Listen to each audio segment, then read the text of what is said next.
আসসালামু আলাইকুম। আমন্ত্রণ জানাচ্ছি ফভ টিভি নিউজ আপডেটে। সঙ্গে আছি আমি ইমতিয়াজ আহমেদ। শুরুতেই সংবাদ শিরোনাম। যে 4 কারণে সমঝোতা থেকে বেরিয়ে গেল ইসলামী আন্দোলন। ফাঁসি হতে পারে শাহরিয়ার কবিরের, ভারতীয় গণমাধ্যমের রিপোর্ট। যথাসময়ে নির্বাচন হবে কিনা অবশেষে যা জানা গেল। নোবেল পদক উপহার পেয়ে যা বললেন ট্রাম্প। জামাতের সাথে বৈঠক নিয়ে অবশেষে মুখ খুলল ভারত। এবার বিস্তারিত। জামাত ইসলামী সহ 11 দলের যে নির্বাচনী ঐক্য হয়েছে তা থেকে বেরিয়ে যাওয়ার ঘোষণা দিয়েছে চরমোনাই পীরের নেতৃত্বাধীন দল ইসলামী আন্দোলন বাংলাদেশ। দলটি 268টি আসনে এককভাবে প্রতিদ্বন্দ্বিতা করবে বলে জানিয়েছে। শুক্রবার বিকেলে দলের কেন্দ্রীয় কার্যালয়ে ইসলামী আন্দোলন বাংলাদেশের যুগ্ম মহাসচিব ও দলের মুখপাত্র মাওলানা গাজী আতাউর রহমান এই ঘোষণা দেন। সংবাদ সম্মেলনে সমঝোতায় না থাকার 4টি কারণ তুলে ধরেন তিনি, যার সবগুলোই বর্তমানে 10 দলীয় জোটের প্রধান শরিক জামাত ইসলামীকে কেন্দ্র করে। জামাত জোট ছাড়ার ব্যাখ্যায় ইসলামী আন্দোলনের মুখপাত্র বলেন, আমরা ইসলাম প্রতিষ্ঠাকে ইবাদত মনে করে রাজনীতি করি। এজন্য আমাদের নেতাকর্মীদের কোনো হতাশা নেই। আমরা জানি আমাদের পথ চলা হয়তো মসৃণ নাও হতে পারে।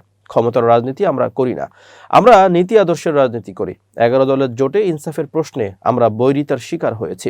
সেজন্য আমরা আজ আপনাদের সামনে ঘোষণা দিতে বাধ্য হচ্ছি, ইসলামী আন্দোলন বাংলাদেশ আসন্ন ত্রয়োদশ জাতীয় সংসদ নির্বাচনে 270টি আসনে মনোনয়নপত্র দাখিল করেছেন। এর মধ্যে আপিলের 2 জনের বাতিল হয়েছে। বাকি 268 জন সংসদ সদস্য প্রার্থী এখন পর্যন্ত মাঠে কাজ করছেন। আমরা তাদের নির্দেশনা দিয়ে দিয়েছি, তারা নির্বাচনের প্রতিদ্বন্দ্বিতা করবেন। একজনও তারা মনোনয়নপত্র প্রত্যাহার করবেন না। তিনি বলেন, জামাত ইসলামের আমির আমাদের সঙ্গে আলোচনা না করেই বিএনপির প্রধান তারেক রহমানের সঙ্গে সমঝোতার কথা বলেছেন। এর ফলে আমাদের মধ্যে শঙ্কা ও সন্দেহ তৈরি হয়েছে, এই নির্বাচন পাতানো হবে কিনা। তিনি আরো বলেন, আমরা এদেশের ইসলামপন্থী জনতার আবেগের সঙ্গে কিছুতেই প্রতারণা করতে পারি না। আমরা ইসলাম প্রতিষ্ঠার জন্য, ইসলামের সমাহান আদর্শ প্রতিষ্ঠার জন্য, ইসলামের আলোকে কল্যাণ রাষ্ট্র প্রতিষ্ঠার জন্য দীর্ঘদিন ধরে এখানে কাজ করে আসছি। আমরা এ থেকে বিচ্যুতি হতে পারি না। এজন্য আপনারা লক্ষ্য করেছেন যে গতকালকে 11 দলীয় জোটের ব্যানারে যেখানে আমরাও ছিলাম সেখানে একটি সংবাদ সম্মেলন হয়েছে, সেখানে আসন বন্টন হয়েছে।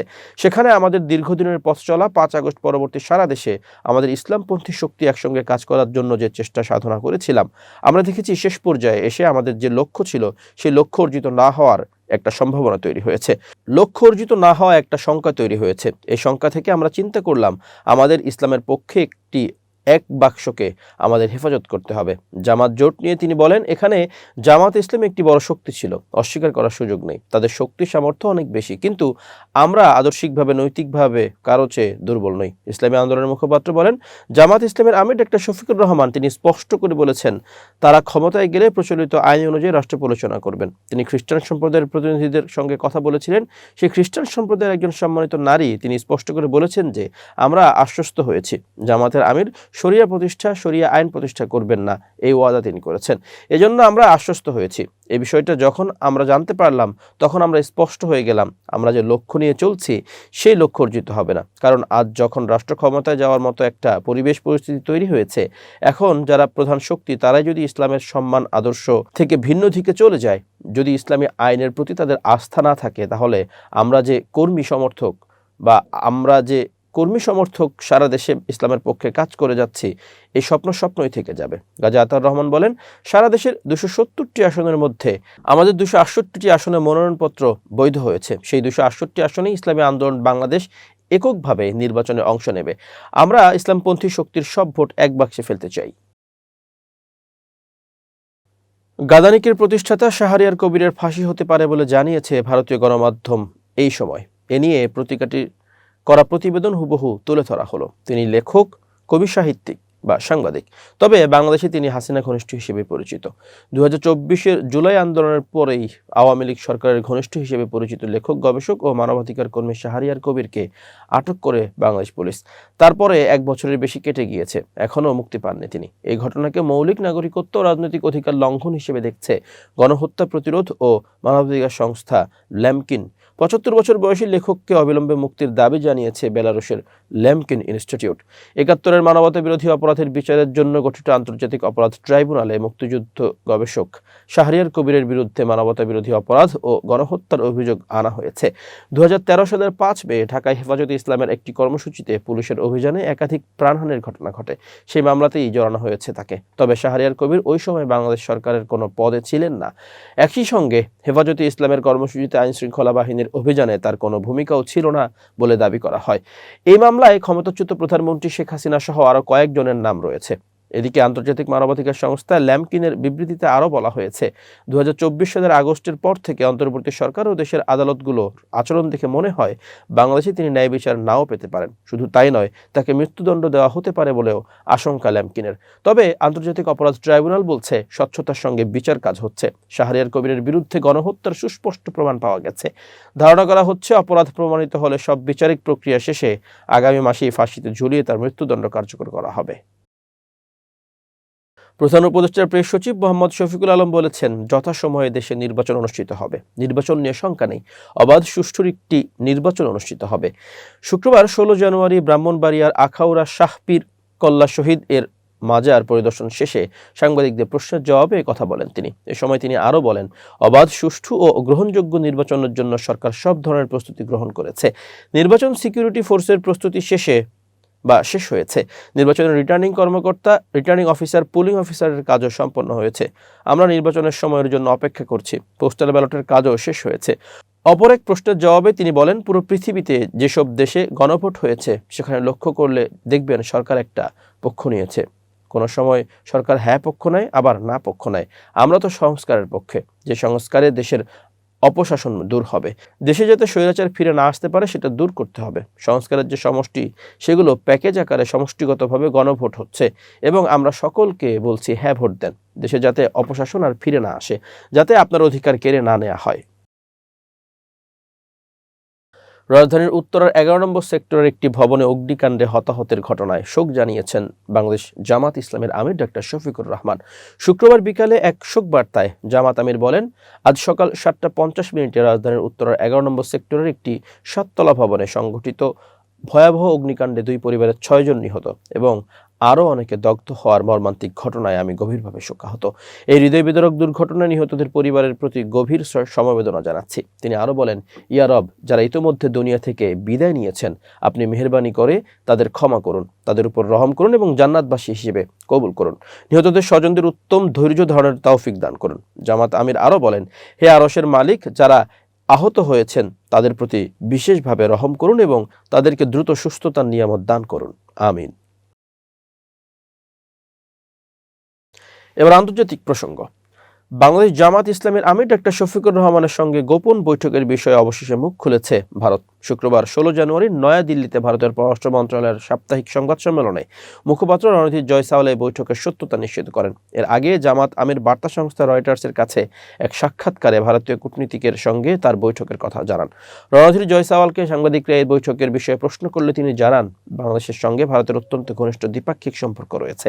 ভারতীয় হাইকমিশনের কর্মকর্তারা নিয়মিতভাবে বাংলাদেশের বিভিন্ন রাজনৈতিক দলের প্রতিনিধিদের সঙ্গে সংলাপে অংশ নেন। জামাতের সঙ্গে বৈঠকটিরও সেই ধারাবাহিক কূটনৈতিক প্রক্রিয়ার অংশ হিসেবেই দেখা উচিত বলে তিনি মন্তব্য করেন। তবে বৈঠকটি কেন গোপন রাখা হয়েছিল সেই বিষয়ে তিনি বিস্তারিত কোনো ব্যাখ্যা দেননি। এর আগে রয়টার্সকে দেওয়া ওই সাক্ষাৎকারে ডাক্তার শফিকুর রহমান জানিয়েছিলেন, অন্যান্য দেশের কূটনীতিকরা তার সঙ্গে প্রকাশ্যে দেখা করলেও ভারতীয় কর্মকর্তা বৈঠকটি অত্যন্ত গোপনীয় রাখতে অনুরোধ করেছিলেন। জামাত আমির সেই সময় স্পষ্ট করে বলেছিলেন, সব দেশের সঙ্গে তাদের সম্পর্ক উন্মুক্ত হওয়া প্রয়োজন এবং সম্পর্ক উন্নয়ন ছাড়া দুই দেশের সামনে আর কোনো বিকল্প নেই। তার এই খোলামেলা বক্তব্যের পর ভারতের পক্ষ থেকে তাৎক্ষণিক কোনো প্রতিক্রিয়া না পাওয়া গেলেও আজ তারা আনুষ্ঠানিকভাবে বিষয়টি স্বীকার করে নিল। ভেনেজুয়েলার বিরোধী নেতা মারিয়া করিনা মাচাদো বৃহস্পতিবার ১৫ জানুয়ারি দেখা করেন যুক্তরাষ্ট্রের প্রেসিডেন্ট ডোনাল্ড ট্রাম্পের সঙ্গে। এ সময় মার্কিন প্রেসিডেন্টকে নিজের নোবেল শান্তি পুরস্কার পদক উপহার দেন মাচাদো। এই উদ্যোগকে পারস্পরিক সম্মানের একটি চমৎকার নিদর্শন বলে উল্লেখ করেছেন ট্রাম্প। নিজের সামাজিক যোগাযোগ মাধ্যম ট্রুথ সোশ্যালে দেওয়া এক পোস্টে ট্রাম্প লিখেছেন, মারিয়া আমার করা কাজের স্বীকৃতিস্বরূপ আমাকে তার নোবেল শান্তি পুরস্কার উপহার দিয়েছেন। মাচাদোকে অসাধারণ একজন নারী, যিনি অনেক কষ্টের মধ্যে দিয়ে গেছেন বলে প্রশংসা করেন ট্রাম্প। পাশাপাশি তার সঙ্গে সাক্ষাৎ করাকে বড় সম্মান বলে উল্লেখ করেন। দুই নেতার এই সাক্ষাতের পর হোয়াইট হাউসের একজন কর্মকর্তা এবিসি নিউজকে নিশ্চিত করেছেন যে ট্রাম্প পদকটি গ্রহণ করেছেন। হোয়াইট হাউস ছাড়ার সময় মাচাদো সাংবাদিকদের জানান তিনি ট্রাম্পকে তার নোবেল পুরস্কার পদক উপহার দিয়েছেন এবং দুই দেশের যুক্তরাষ্ট্র ভেনেজুয়েলা মধ্যকার সম্পর্কের ইতিহাস নিয়ে আলোচনা করেছেন। এবার বিজ্ঞান ও প্রযুক্তির খবর। বিজ্ঞান কল্পকাহিনীর গল্পে এমন ফোন দেখা যায় যার স্ক্রিন ইচ্ছামতো ভাঁজ হয়, বড় হয়, আবার ছোট হয়ে যায়। এবার সেই ধারণাকে বাস্তবে রূপ দিতে যাচ্ছে স্যামসাং। নতুন ফোন গ্যালাক্সি জেড ট্রাইফোল্ড দিয়ে স্মার্টফোনের ভবিষ্যৎ নতুনভাবে তুলে ধরছে দক্ষিণ কোরিয়ার প্রযুক্তি জায়ান্টটি। যুক্তরাষ্ট্রের লাস ভেগাসে চলমান কনজিউমার ইলেকট্রনিক্স শো CES-এ ফোনটি প্রথমবারের মতো প্রদর্শন করেছে স্যামসাং।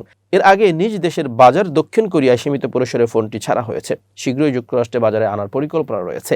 গ্যালাক্সি জেড ট্রাইফোল্ড নাম থেকেই বোঝা যায় ফোনটি ভাঁজ হয় 3 ভাগে, 2 জায়গায় ভাঁজ করা যায়। দেখতে অনেকটা ভাঁজ করা ব্রোশারের মতো। ভাঁজ করলে এটি একটি সাধারণ স্মার্টফোনের আকার নেয়, খুললে হয় ট্যাবলেটের মতো বড়। ফোনটির ভেতরে স্ক্রিনের আকার 10 ইঞ্চি। স্যামসাংয়ের জনপ্রিয় গ্যালাক্সি জেড ফোল্ড 7-এর স্ক্রিন 8 ইঞ্চি। সেখানে একটি ভাঁজ, ট্রাইফোল্ডে 2টি ভাঁজ, ফলে কাজের জায়গা আরও বড়। খোলা অবস্থায় ফোনটি বেশ পাতলা, হাতে নিলে হালকা মনে হয়, তবে ভাঁজ করলে সেটি মোটা লাগে, যেন দুটি ফোন একসঙ্গে ধরা হয়েছে। ফোন হিসেবে ব্যবহার করতে কিছুটা অস্বস্তিকর হতে পারে। এখনও ফোনটির দাম জানায়নি স্যামসাং, তবে ধারণা করা হচ্ছে দাম অনেক বেশি হবে, কারণ গ্যালাক্সি জেড ফোল্ড 7-এর দামই প্রায় $2000 থেকে। ট্রাইফোল্ড তার চেয়ে ব্যয়বহুল হতে পারে। এবার খেলার খবর। প্রথমবারের মতো 48 দল নিয়ে মাঠে গড়াতে যাচ্ছে ফিফা ফুটবল বিশ্বকাপ। তবে আরও দল বাড়াতে চায় ফিফা। এমনটি ফিফা র্যাঙ্কিংয়ে তলানিতে থাকা বাংলাদেশকেও বিশ্বকাপে দেখতে চান ফিফা প্রেসিডেন্ট জিয়ান্নি ইনফান্তিনো। সম্প্রতি সামাজিক যোগাযোগ মাধ্যম ইনস্টাগ্রামে এমনটি বলেছেন তিনি। নিজের ভেরিফাইড অ্যাকাউন্টে একটি ভিডিও শেয়ার করেছেন ইনফান্তিনো। সেখানে কথা বলেছেন বাংলাদেশের বিশ্বকাপ খেলা নিয়ে। এছাড়া ভিডিওর ক্যাপশনে তিনি লেখেন, হ্যাঁ, বাংলাদেশ বিশ্বকাপে খেলতে পারে। তিনি আরও লেখেন, প্রতিটি দেশেরই ফিফা বিশ্বকাপে খেলার সুযোগ আছে।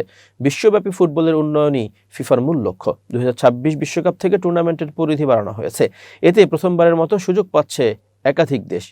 কেপ ভার্দে, কুরাসাও, জর্ডান ও উজবেকিস্তানের মতো দলগুলো উদাহরণ টেনে ইনফান্তিনো বলেন, দরজা এখন আরও উন্মুক্ত।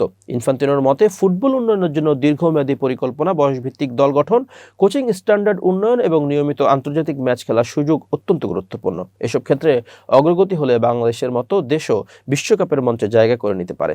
বাংলাদেশের ফুটবল বর্তমানে র্যাঙ্কিংয়ে পিছিয়ে থাকলেও ফিফার উন্নয়ন কর্মসূচির আওতায় নিয়মিত সহায়তা পাচ্ছে। তবে ইনফান্তিনোর বক্তব্যে ইঙ্গিত স্পষ্ট, শুধু সুযোগ থাকলেই হবে না, সেই সুযোগ কাজে লাগানোর দায়িত্ব সংশ্লিষ্ট ফেডারেশন ও দেশের ফুটবল কাঠামোর উপরে নির্ভর করবে। প্রিয় দর্শক, শেষ করছি ফব টিভি নিউজ আপডেট। আজ এ পর্যন্তই। ভিন্ন খবর নিয়ে দেখা হবে আগামীকাল রাত 8টায়। নিজেকে আপডেট রাখতে সাবস্ক্রাইব করুন চ্যানেলটি। নিয়মিত লাইক, কমেন্ট ও শেয়ার করে ছড়িয়ে দিন সর্বত্র। সুস্থ থাকুন, নিরাপদে থাকুন। আল্লাহ হাফেজ।